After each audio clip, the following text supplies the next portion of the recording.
আলুর বাজারে কিছুটা স্বস্তির খবর, প্রতি মনে বেড়েছে 30 থেকে 50 টাকা। তো আজকে আমি বগুড়া জেলার শিবগঞ্জ উপজেলার আজকের আলুর বাজার সম্পর্কে জানাবো, কত করে মন যাচ্ছে কোন আলুর বাজার, এবং এর মাঝখানে বলে দিচ্ছি 2025 সালের বিশ্ব ইজতেমা বাংলাদেশের কবে হতে যাচ্ছে, কত তারিখে হতে যাচ্ছে, শেষ হবে কবে, তার সংক্ষিপ্ত এই ভিডিওতে আরও তথ্য তুলে ধরার চেষ্টা করব।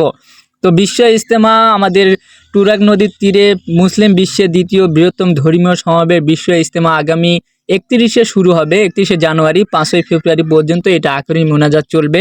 তো এর কিছু নির্দেশনা হচ্ছে যে আখেরি মোনাজাতের দিন 2 ও 5ই ফেব্রুয়ারি ভোর 4টা থেকে অন্তত জেলা বাস, ট্রাক, কারভার্ট, ভ্যান ও অন্যান্য ভারী যানবাহন আবদুল্লাপুর ও ওরস ব্রিজ মোড় এরিয়ে মহাখালী, বিজয় সরণি, গাবতলী হয়ে চলাচল করবে। এটা আসলে বলার কারণ হচ্ছে যে অনেকে আসলে এই বিশ্ব ইজতেমা টার্গেট করে আলু উত্তোলন করতে চাচ্ছে, হয়তো তখন একটু আলুর বাজারে কিছু পরিবর্তন দেখা দিতে পারে বা কিছুটা হয়তো বৃদ্ধি পেতে পারে। এজন্যই আসলে এটা আসলে টার্গেট করা, যে আসলে যদি বিশ্ব ইজতেমার সময় যদি আলুটা কিছু উত্তোলন করা হয় তখন হয়তো দাম ভালো পাওয়া যাবে। তো এই জন্যই মাঝখানে বিশ্ব ইজতেমার একটি খবর আপনাদের সাথে একটু তথ্য তুলে ধরার চেষ্টা করলাম। তো আজকে বগুড়া জেলার শিবগঞ্জ উপজেলার আজকের আলুর বাজার সর্বোচ্চ 600 টাকা মন এবং সর্বনিম্ন 550 টাকা মন। তো বিভিন্ন জাতের আলু বিক্রি হচ্ছে। তো আপনাদের সাথে সঠিক তথ্য দেওয়ার জন্য এই ভিডিওটা তৈরি করা। আপনারা হয়তো অনেকেই বিভিন্ন জায়গা থেকে আমার ভিডিও দেখেন, অনেকেই কমেন্ট করে থাকেন যে আসলে আমাদের এলাকাতে এত যাচ্ছে, এত কম যাচ্ছে কেন, কি হচ্ছে কিছু বুঝতেছি না। তো